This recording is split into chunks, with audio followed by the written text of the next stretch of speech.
So we're going to cover the first four chapters, and have a discussion about how the drive for quarterly earnings corrupted Wall Street and corporate America.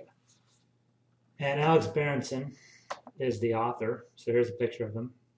And he does a pretty good job of kind of going through the history of the market and really explaining the root causes of financial statement fraud and some of the problems that we've seen in the market.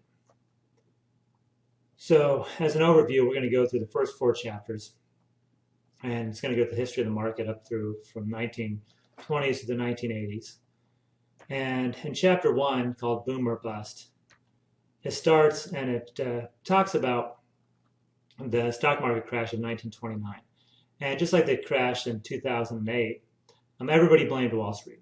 And so there were a lot of congressional hearings, and J.P. Morgan Jr. His firm was sort of at the heart of Wall Street, and people blamed him for sort of the excesses of the banking industry.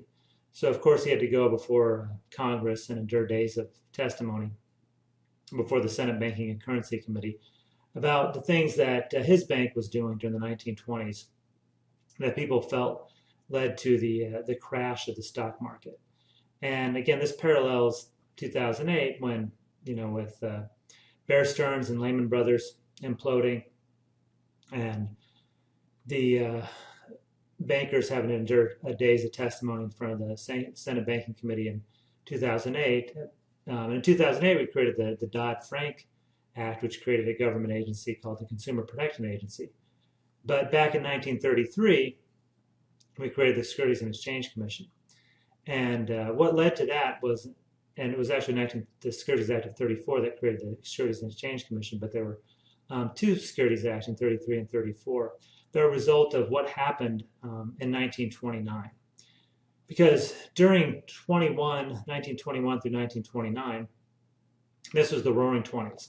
Right? There was new technology, there was electricity, the automobile, and like anything else, like we always do, we tend to overvalue things that are new.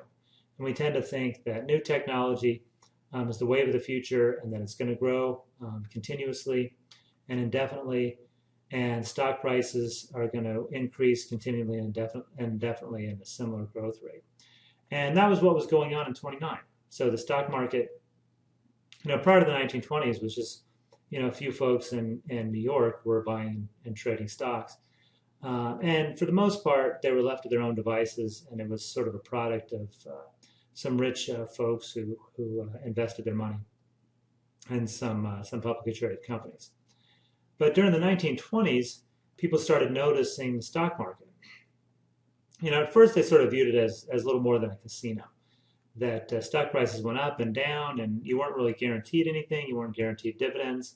You weren't guaranteed a stock price appreciation. So if you invested your money in the NYSE, you may lose money, you may not lose money. But if you put your money in the bank, you got a consistent interest rate. So that was like a sure thing. Or if you invested a bond in a company bond, you got the interest and then you got your money back. So, but when you invested in stock, nobody knew what was going to happen. They didn't know if the stock price was going to go up. They didn't know if you were going to get a dividend. And so people didn't really like to invest in stocks. Like I said, they sort of viewed it as a casino. And in fact, back then, because there was no SEC, there was no regulators. And if you traded on the New York Stock Exchange, then the exchange had a rule that you had to provide a balance sheet to your investors once a year, but you didn't have to provide an income statement or report of profits to investors. So there wasn't a lot of information about financial statements in general and how well the company was performing. You were just hoping the stock price went up, and occasionally you got a balance sheet from your company.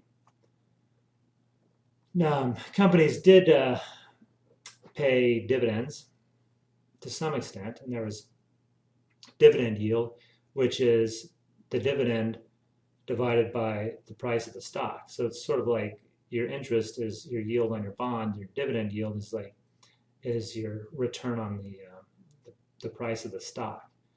So in general, companies that are trading with a high PE ratio, or price to earnings ratio, means that it's a growth stock, and people anticipate high growth in the company. That's why the price is high relative to its earnings.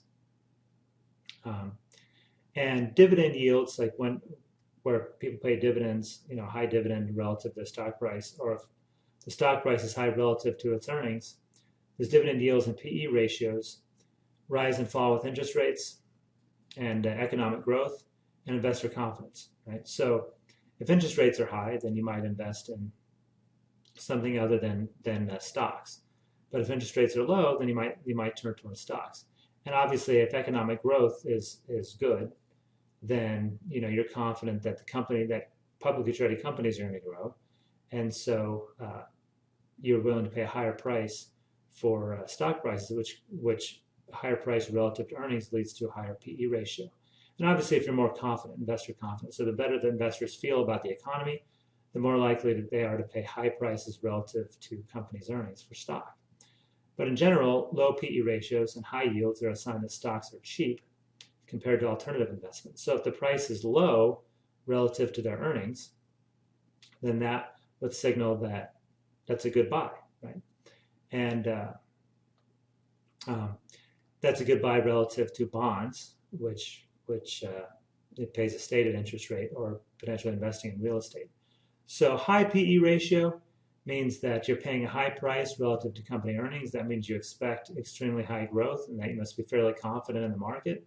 A low PE ratio means that you're paying a low price relative to the company's earnings. And so you don't expect things to go well. That's why you're paying a low price. And maybe you feel better about investing in bonds and real estate. But obviously, if something is lower the price, it's the better the investment. But sometimes people get confused and they tend to think that high PE ratios are good because that means they're growth stocks, and if people expect high growth, then it must be a good time to buy. Or low PE ratios, people anticipate low growth. That's why the price is low relative to earnings. But for value investors, like we're going to talk about with Dodd and Graham, low PE ratios are the time to invest. So Graham and Dodd were professors at Columbia and the business school. And Graham actually lost a lot of money in the market and in the stock market crash. And he was teaching investing at Columbia University. And back, because there weren't a lot of people investing in the stock market, there wasn't a lot of theory about how to invest or how to make sound investment in stocks.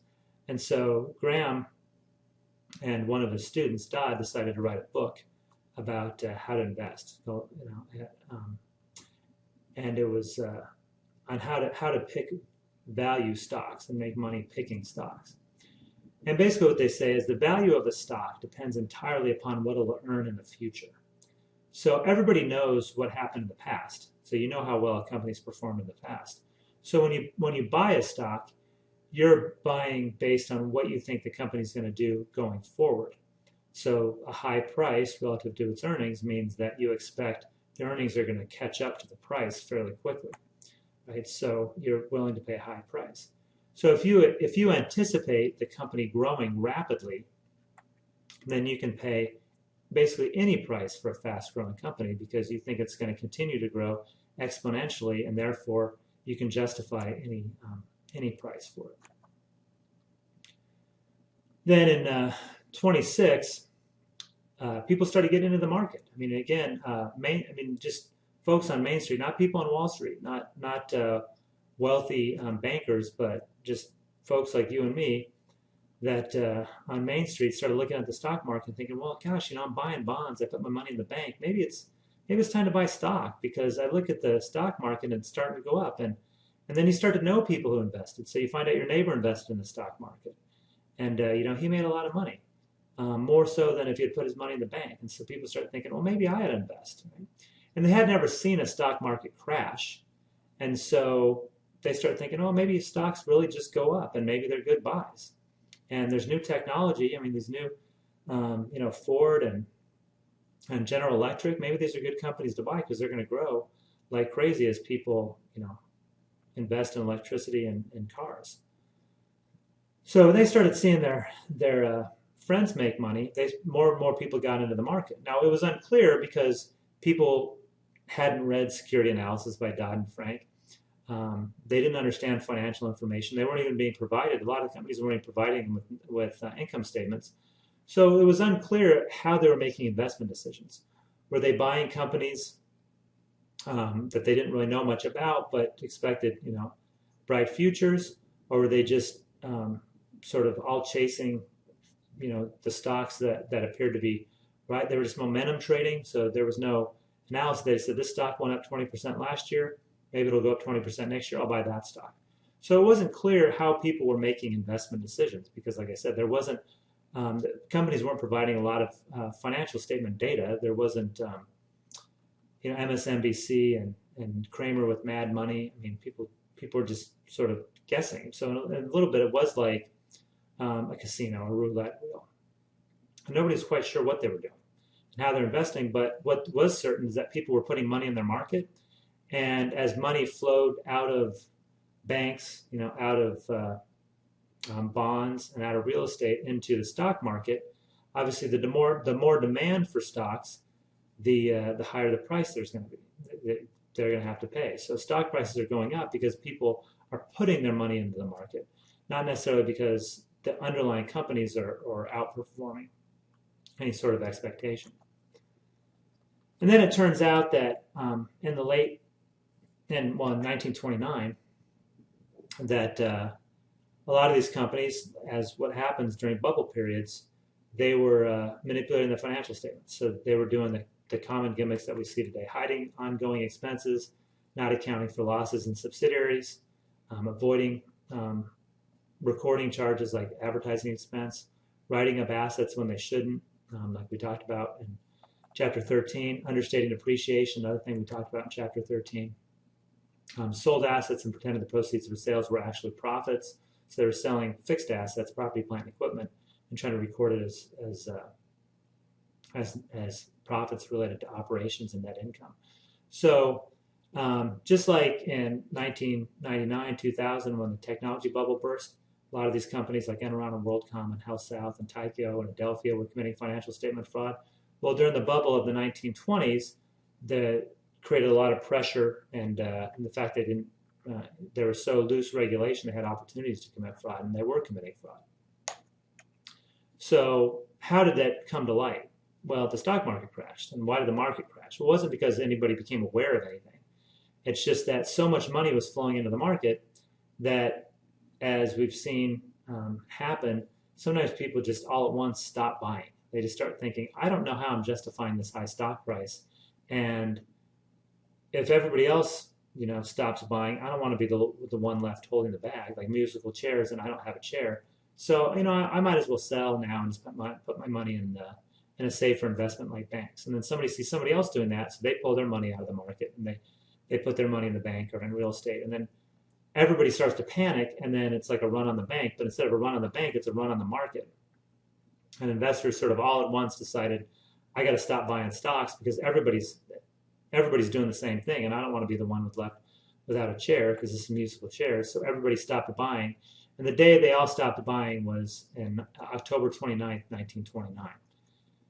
And the Dow Jones fell below 200, lost over half its value.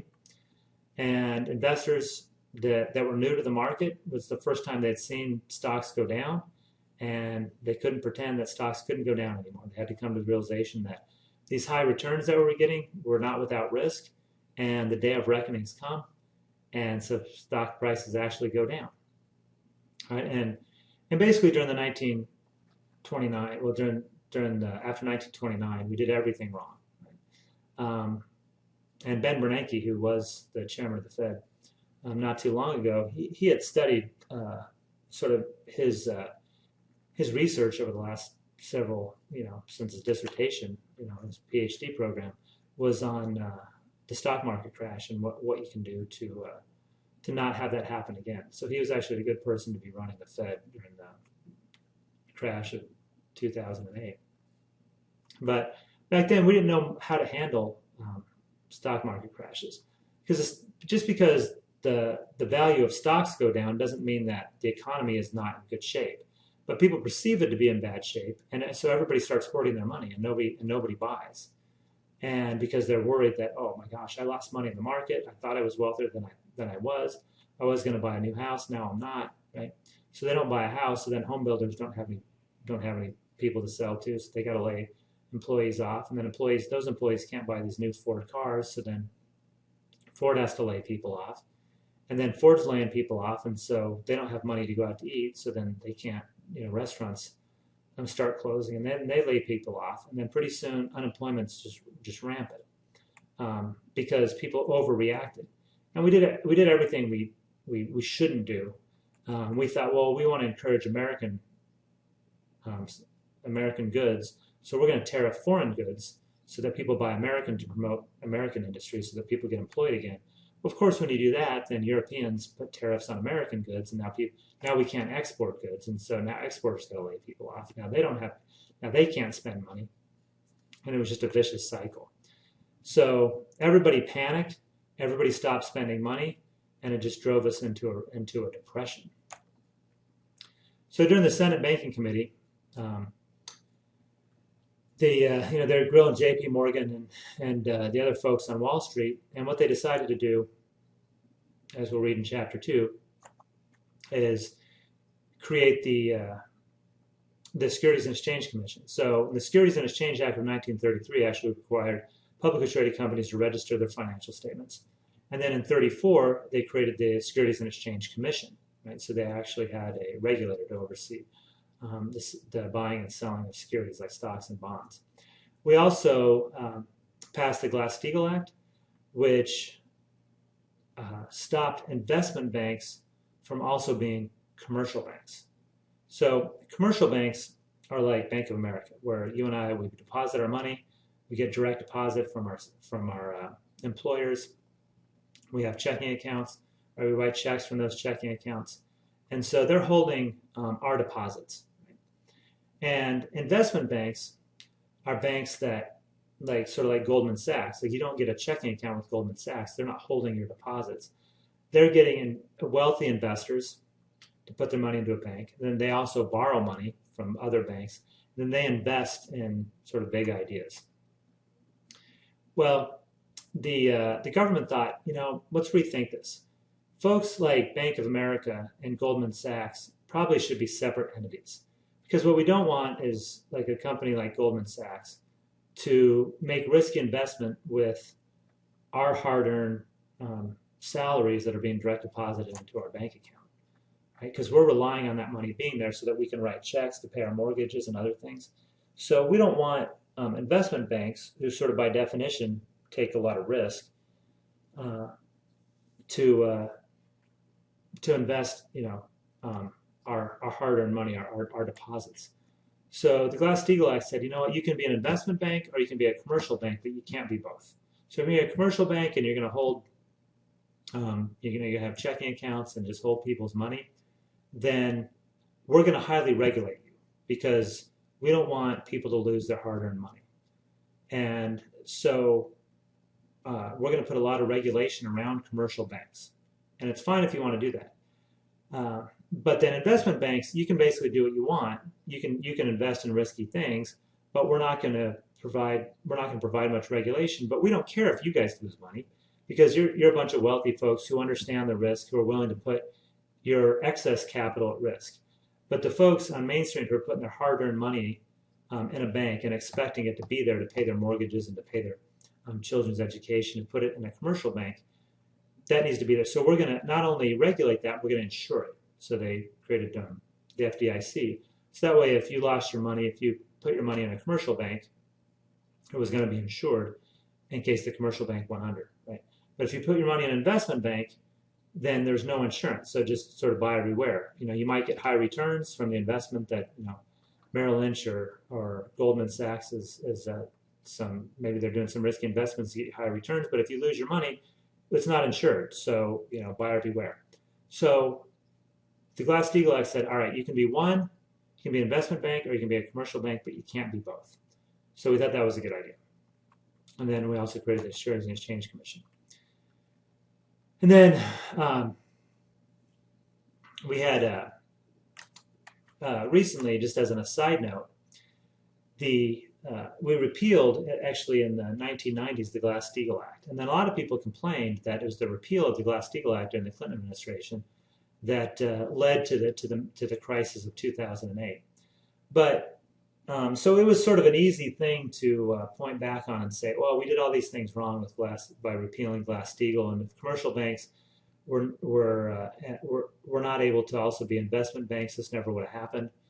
But in reality, it doesn't appear that repealing the Glass-Steagall Act really got us into the mess of 2008. Like Bear Stearns, for example, was an investment bank. It wasn't a commercial bank. It was an investment bank that got themselves in trouble.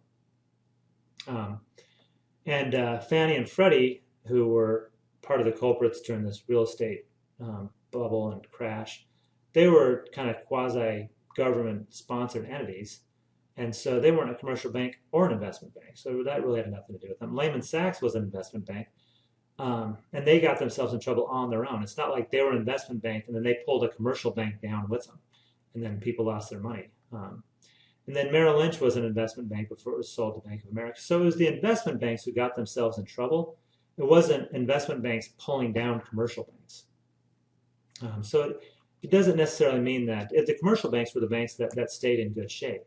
And they weren't being drugged down by also having any type of investment bank with them. So it's not clear that the repealing the Glass-Steagall Act caused the mess that we were in 2008, 2009.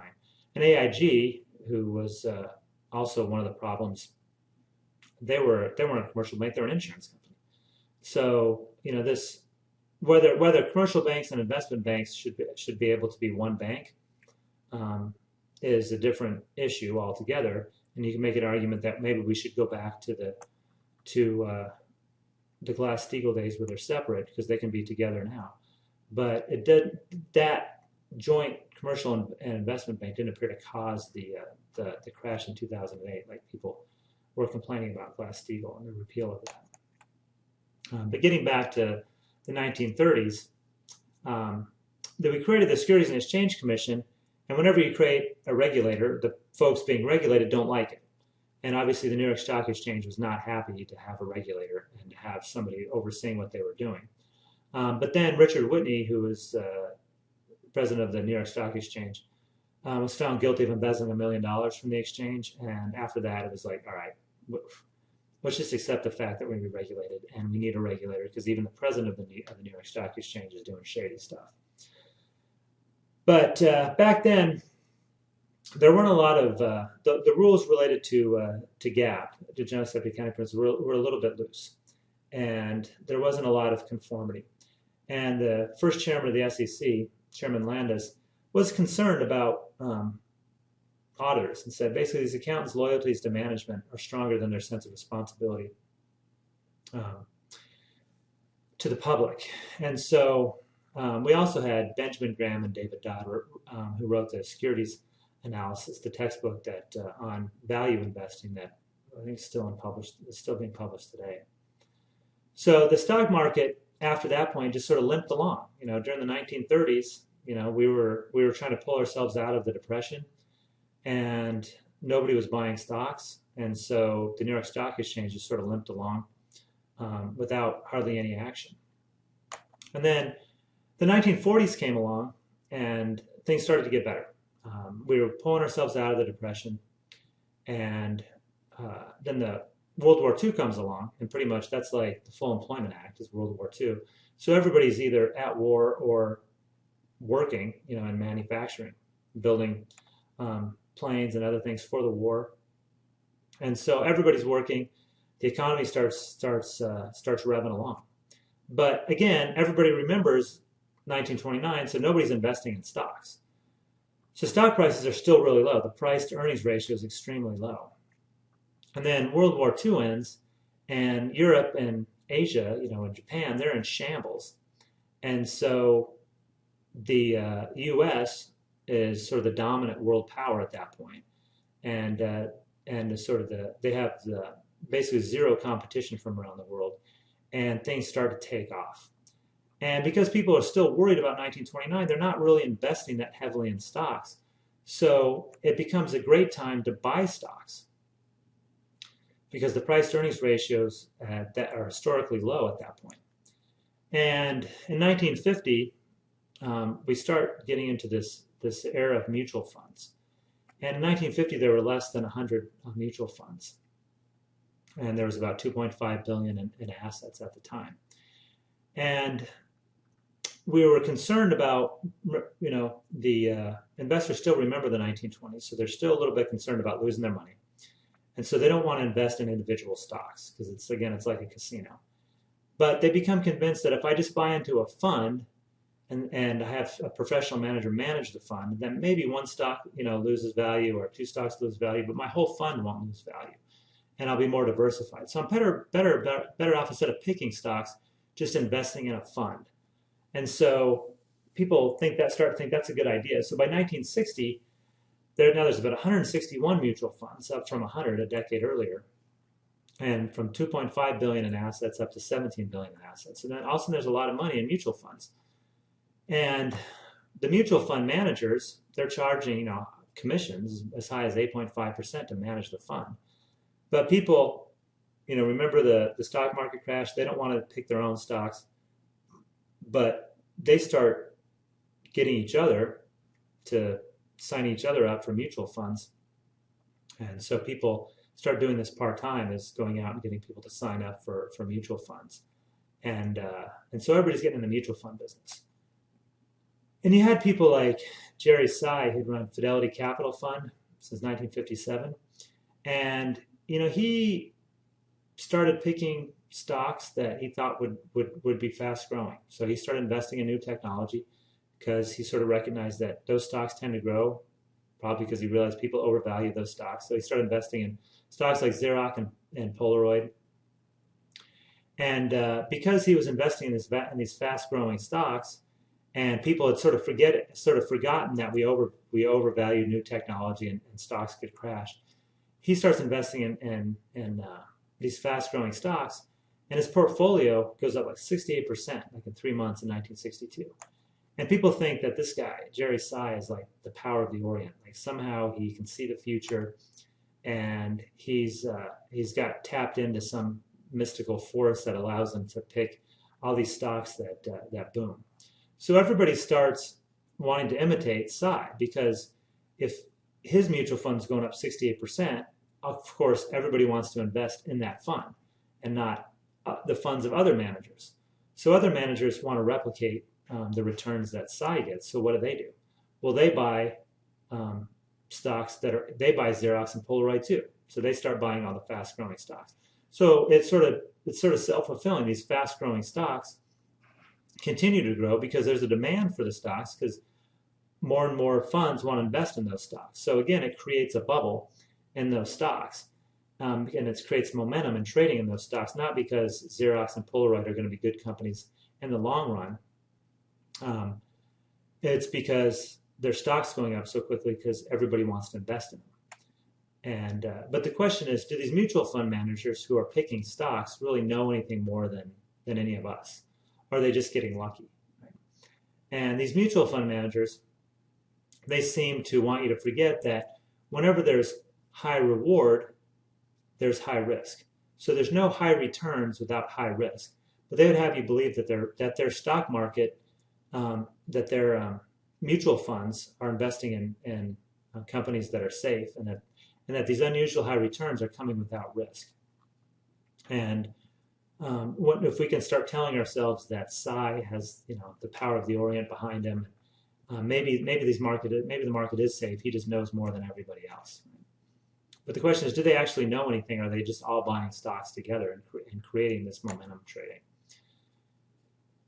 And about the same time, the folks in Columbia, like Graham and Dodd, they're preaching that you can pick value stocks. So you can find stocks that are undervalued, buy those stocks, and then they'll outperform the market.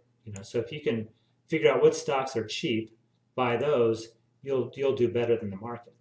But the professors at the University of Chicago came up with a new theory that basically said, markets are efficient, and so you can't outperform the market, because these professional traders, like in the mutual and mutual funds, they know everything there is to know about companies. So they've read the financial statements, they've read the footnotes, they know all the publicly available data.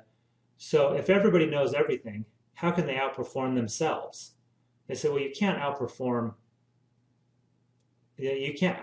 yourself. So therefore, whatever the stock is trading at is its right price. It can't be overvalued or undervalued because all the information that's known about a company is known in the market, and professionals are all trading on that information. And so you can't outperform the market because you can't outperform yourself.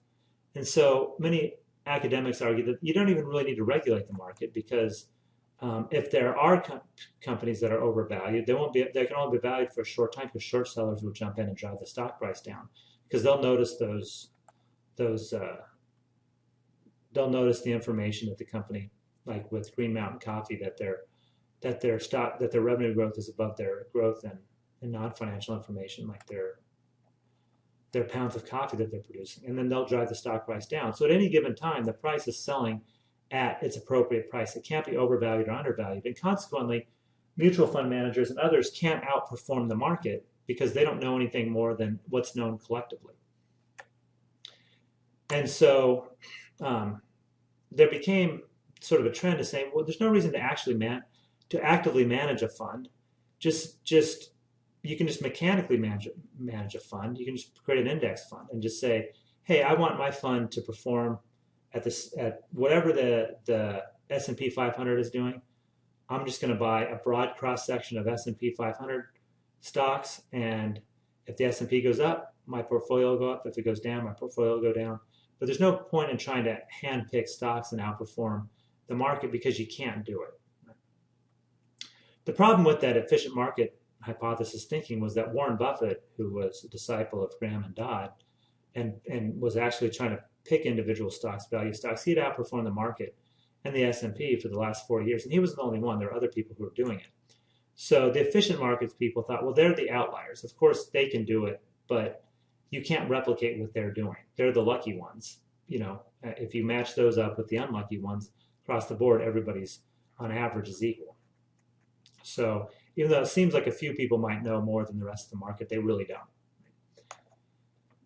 And so the problem with mutual funds, though, was people seem to think, well, if I invest my money in a mutual fund, then my money is diversified, right? I'm not picking individual stocks. I don't own one or two stocks, and if they crash, I'm out of luck, right? Not only that, we're sort of all in this together, and so it's better to buy a mutual fund, and that way it reduces my risk. And then the thinking was that also, if I'm an individual investor at General Electric and I don't like what they're doing and I think their management's performing poorly and not making good business decisions, then I'm only one individual investor. I can't get myself on the board and then force changes so that they make better business decisions and they'll fire the CEO and hire a new one. Well, they thought, well, but if I buy into a mutual fund, the mutual fund manager collectively owns enough stock that he can do that. He can get himself on the board of General Electric, make changes, right, and fight for better corporate governance.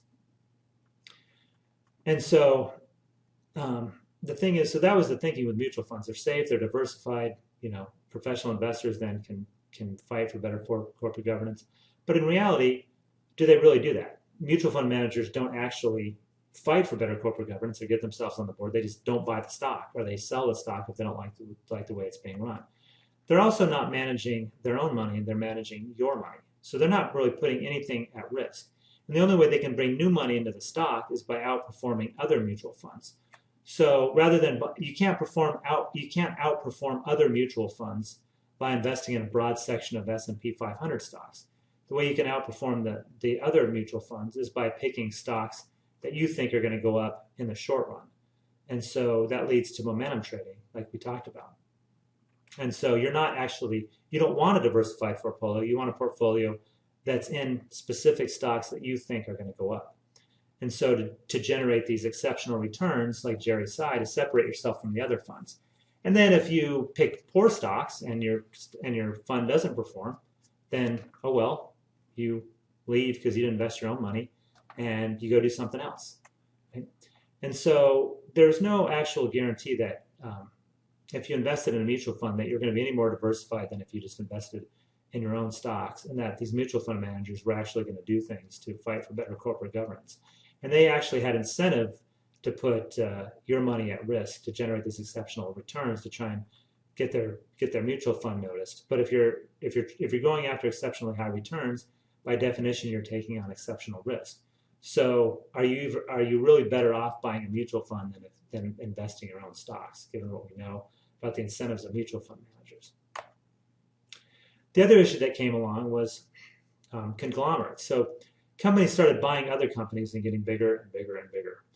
And the reason why they did was because they realized, like CEOs and managers of companies realized that, hey, if I can get my stock to be valued higher than other people's stock, I can acquire another company and make myself look like I'm growing when I'm not actually doing anything other than making an acquisition. And so companies started buying other companies at sort of at a frenzied pace, and so the wave of the future was to become a huge company and buy a conglomerate. So you had like Marriott hotels buying amusement parks, right? And companies seemingly unrelated were getting together, merging, forming conglomerates. And the way it worked was, just to give you an example, and this is an example that I think Berenson puts in a footnote in his book, but if you're XYZ company and your net income's 10 million and you have 10 million outstanding shares of stock and your earnings per share is $1 per share, but your price of your stock is 40, then you have a PE ratio of 40 to 1, so that's 40, right? So your stock price is valued because, you know, if you took this in the 1990s, you're at XYZ company, it's XYZ.com, where ABC company is just ABC restaurant chain. So since it's not a .com company, people aren't paying as high a price for it because they don't think it's going to grow as fast.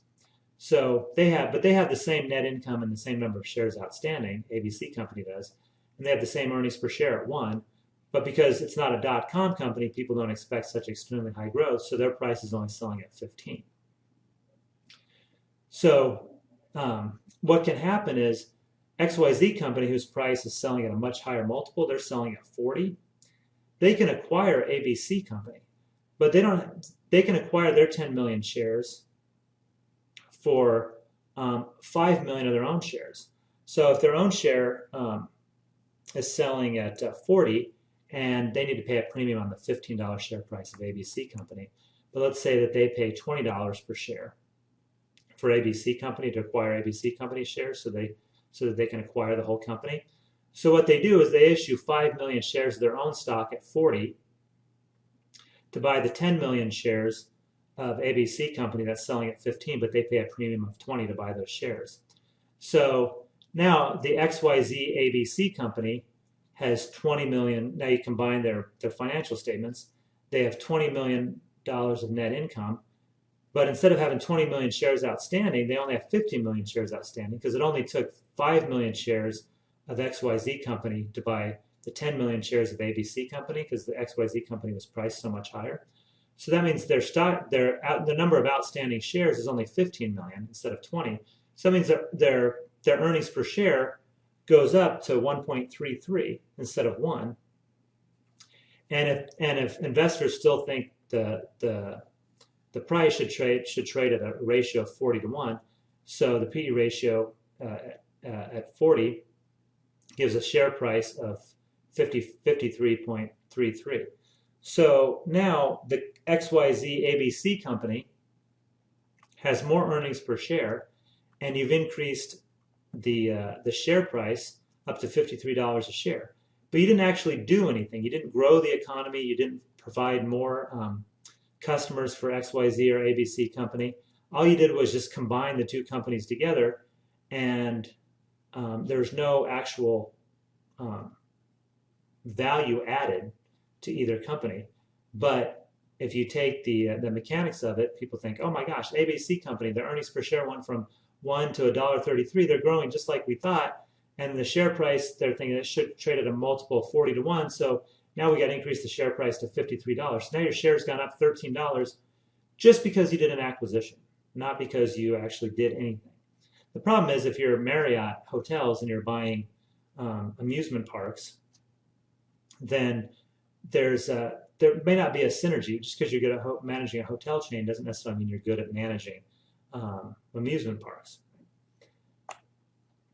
And at the same time, the Securities and Exchange Commission over the 40s and 50s was getting smaller. And you had a lot of people like arguing the efficient market hypothesis that, we don't really need a regulator because stocks don't get overvalued. And so, we have short sellers and others who do the regulation for you. If somebody's pulling a gimmick in the market, the short sellers will spot it, they'll bring the price back down. So we don't really need the SEC. Plus, there hasn't been another crash. It's 1955 now. There hasn't been a crash since 29. So maybe we don't need the SEC. So the number of SEC staff's gone from 1,700 people down to 1941 down to 666 in 1955. And the SEC, because they don't have a lot of staff, they got 600 people basically to regulate the whole market. They're going after small scale stock promoters and trying to go after cases where there's not a lot of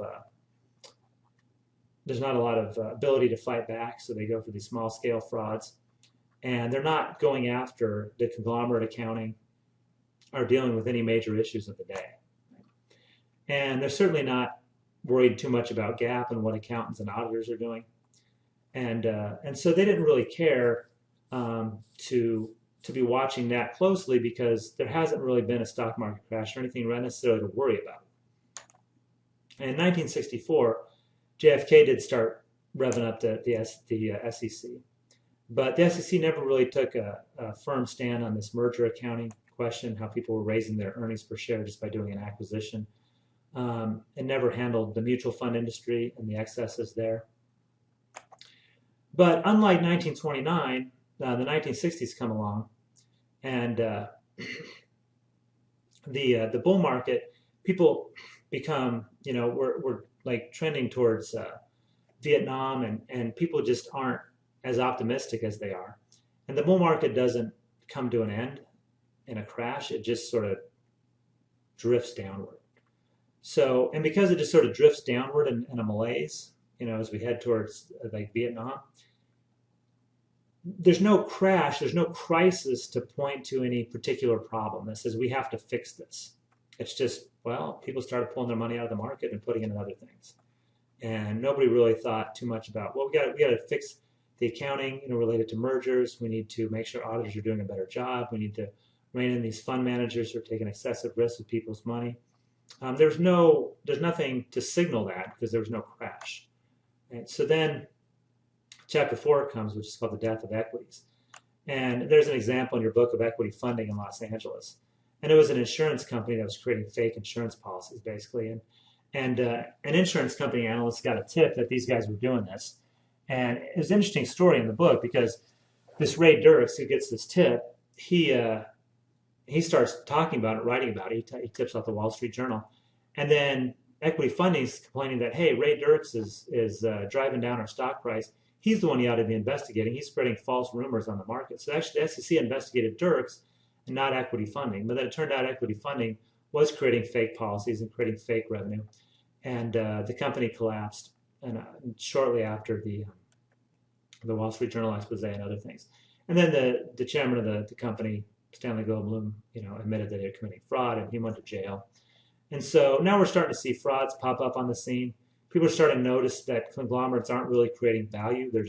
People are just acquiring companies to acquire companies, trying to show increase profits, but it's really just gimmicks. It's really just in the books. It's not actually adding value. And then big company, Penn Central, goes bankrupt.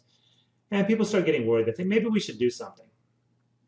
And so in 1971, there's a Blue Ribbon Committee set up by the AICPA, the American Institute of Certified Public Accountants. And they create the FASB. And that's the Financial Accounting Standards Board. And GAAP, Generally Accepted Accounting Principles, had been written, the standards had been written by the APB, the Accounting Principles Board. And the Accounting Principles Board was just CPAs that were elected to the board and by other CPAs. and they wrote the standards. But they said, we're going to create the FASB, the Financial Accounting Standards Board, and we're going to create a Financial Accounting Federation. And then we'll elect people to the Federation, and the Federation will be the ones who actually assign people to the FASB. They'll make sure they get the best people, the best minds on the FASB. So then the Financial Accounting Standards Board became the board that wrote the accounting standards and replaced the APB. So a little bit of a change. Still, FASB is still beholden to the accounting industry. It's not overseen by the SEC or anybody else. And so we have Congressman John Moss, who's chairman of the House subcommittees that oversaw securities industry. He introduced a lot of legislation to create some federally chartered commissions and others to oversee accountants and sort of beef up the SEC. But ultimately, nothing ever really happened, and the SEC sort of backed off, imposing tougher rules. And it's partly because the big 8 accounting firms and the AICPA were a strong lobby, and they'd like, look, there's no evidence that we've done anything wrong. There hasn't been a stock market crash, and so ultimately, nothing really happened. And then in the 70s, the stock market, the S&P 500 reaches an all-time high, and then in 73 to 74, the S&P 500 falls. And this is, the 70s were not a good decade. We come out of Vietnam. People are pessimistic. And by this time, Europe and Japan have recovered. And so now they're competing with us. Japan's producing cars that are inexpensive. And so we're getting more pessimistic about the American economy. And so people stop buying stocks, right? But again, there's not a crash. And so in 1970s, about 31 million Americans owned stock. That was down to 25 million in 75. So people they're getting out of the stock business, right? So PE ratios are going down. People aren't investing in mutual funds. Mutual funds are going down. And then there's also some sentiment among these investment banks who are the brokers, and they're the ones that, if we buy a stock, through our broker, then we have to pay a commission. And every broker charges the same commission. And the Federal Trade Commission said, you know what, we got to do something about this. Everybody can't charge the same commission. You guys aren't competing on anything. You guys got to start competing. So we're gonna not regulate trading commissions and let people charge whatever they want. And of course, the brokerage is like, oh my gosh, this is going to be chaos. It's going to be cats and dogs sleeping together. If we deregulate the commission business and people can charge whatever they want, then the whole industry is going to fall apart, and nobody's going to trade stocks, and no broker is going to be in the business, and the sky is falling. But they deregulated it, and the sky didn't fall. But again, oil price in the 70s, oil prices are soaring. We got strong competition now with Japan and Europe, and inflation is going crazy. And the Fed their job is to, one of the things that they're charged with is to keep inflation under control. So they see, hey, inflation's going like crazy. And one way they fight that with monetary policy is to raise interest rates. So they raise interest rates, short-term interest rates as high as 18%. And of course, that makes it almost impossible to borrow money. And so that puts a halt on inflation because people stop buying stuff. So prices don't rise anymore. And they bring inflation under control, but it also brings a halt to the economy. And so there's Business Week, and market historians basically say this is it. There's no more, the world's come to an end. Doom and gloom. There's going to be no more go-go years. This is the last bull market. And the NASDAQ, the NYSE is finished. Nobody's going to invest in stocks anymore. But in reality, one of the greatest bull markets in history is about to take off in the 80s.